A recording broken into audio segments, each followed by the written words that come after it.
Spider-Man contre Carnage, c'est quoi? Eh bien, c'est plutôt une bonne idée si vous voulez mon avis.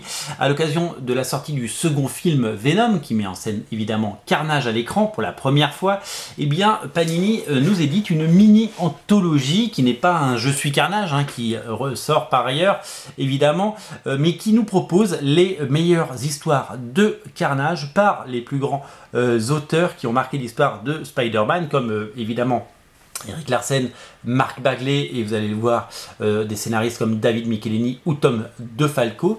Eh bien, nous allons découvrir ou redécouvrir les meilleures histoires dans un album où pas besoin d'avoir lu autre chose, vous allez plonger dedans et vous allez pouvoir vous régaler. La couverture est signée Mark Bagley, elle est vraiment iconique et absolument étonnante.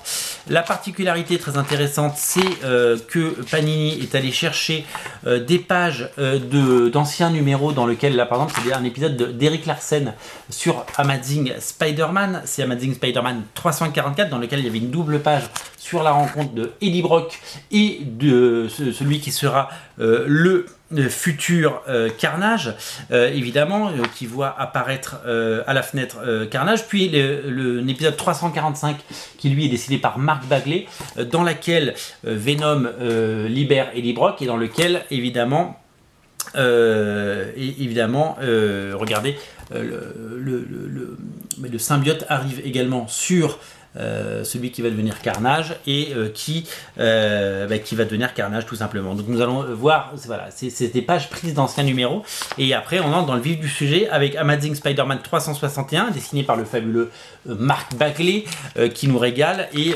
qui a vraiment sa carrière est vraiment synonyme de Spider-Man et nous allons découvrir les plus belles batailles de Spider-Man et Carnage à travers les époques, des époques assez rapprochées si vous voulez mon avis, avec encore un épisode signé Mark Bagley. Voilà, je vais vous donner le contenu plus précisément de cet album et vous allez découvrir donc plusieurs histoires avec mettant en scène évidemment Spider-Man et Carnage, mais Venom également, dans des combats épiques et dans des épisodes cultissimes. C'est quand même le but de la série.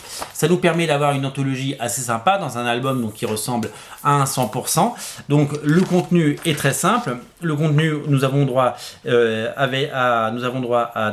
des épisodes de Amazing Spider-Man, le 361, 362 et 363. Ce sont les épisodes par Mark Bagley. Puis Amazing Spider-Man annual numéro 28, puis Amazing Spider-Man 430, c'est-à-dire que on fait vraiment un vrai saut dans le temps. Et sur le 430, nous sommes sur les épisodes dessinés par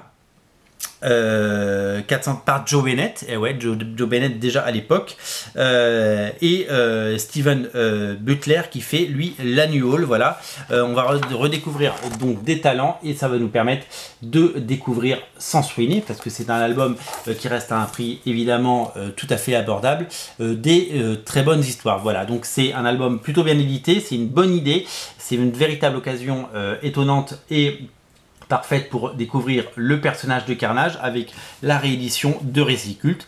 Je vous invite à découvrir cet album sur originalcomics.fr, le lien est dans le descriptif de la vidéo. Salut!